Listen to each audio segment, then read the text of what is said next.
કાયદેસરની કાર્યવાહી કરવામાં આવશે।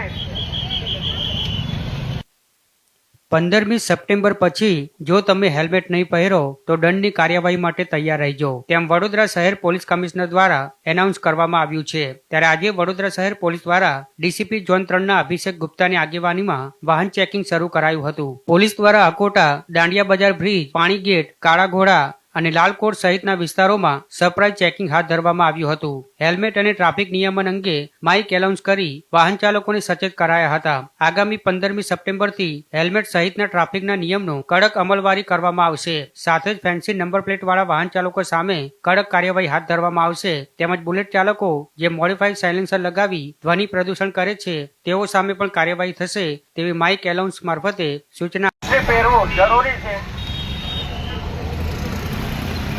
હવે પછીથી હેલ્મેટ પહેરેલ નહીં હોય યોગ્ય